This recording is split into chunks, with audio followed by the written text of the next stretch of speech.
So here's some of the footage from this dash cam. I'm gonna go ahead and show you what you get out of the box and then share with you my overall thought. This dash cam is 4K. It does have Wi-Fi as well. Pretty beefy manual.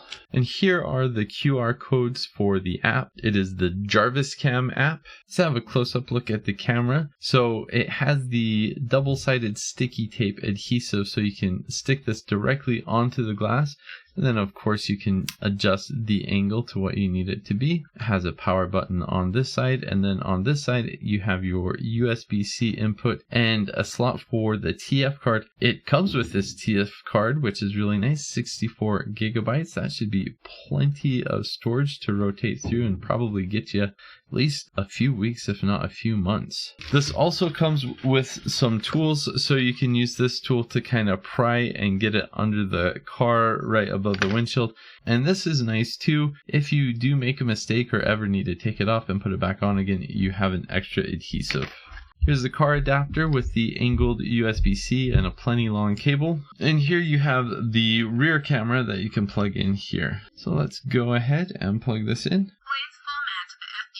So we'll go ahead and install Dashcam. We will add the camera. I always like to configure dash cams before I install it because I find it's easier to do at a desk like this. So let's go ahead and connect to the Dashcam Wi-Fi. You'll want to connect to the SSID that starts with GKU, and the password is 123456778. So connect camera Wi-Fi. Let's go ahead and access it. We'll change this landscape so we can see what we're looking at, and you can see as I move this camera around, this is the dash camera. Quality seems very fisheye, which makes sense because it's a dash camera, but it's actually pretty good, especially considering how dark it is in here. All right, so what options do we have? I can press this and I will take a snapshot of this, and then I can pause the video or I can resume the video from the app. I can also mute or unmute. If we look at the camera files, sure, let's allow that. So now I can see the files on here. You can look at the snapshots and the loop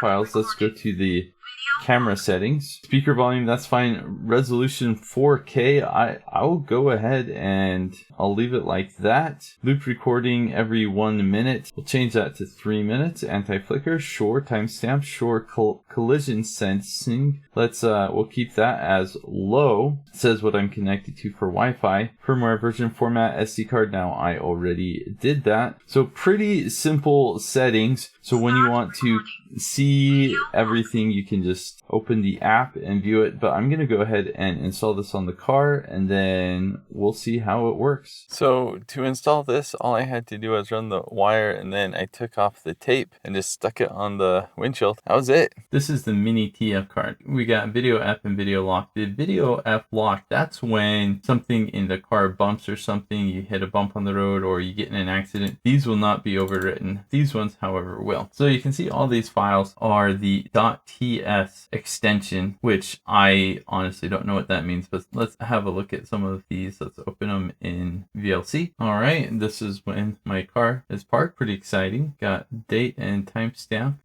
More parked cars. All right, so you can see some of the quality. The car in front of me, you can't really make out the license plate or the motorcycle. Okay, we're getting closer to where you almost can see the license plate. Now you can't hear this, but I can hear the audio, and the audio is actually pretty good. So I can hear everything going on in the car. So you can hear the cars coming up beside me and everything like that. And so here's some more footage just to give you an idea of what the video quality is like. It's okay. Nothing super special or anything. I've got this off the screen so you can't see the license plates, but the car in front, I can definitely make out the license plate. But yeah, when a car is like about this far away, you can't really make anything out. It is a wide angle view, so you can see pretty well all around. This dash cam was sent to me so I could make this video. I've actually used many dash cams, and I guess the thing that really sets this apart is that there is no screen, which I guess that could be a positive or a negative depending on how you look at it. For me, I do like having the screen, so when you position it on your windshield, you can see exactly what you're looking at. But realistically, after I have a dash cam installed, I don't really care to look at the screen ever. I just want it there in case I get in an accident, and really that's all. And this serves this purpose. It's really easy to set up. I set it up really quick, and then once it's set up, all you have to do is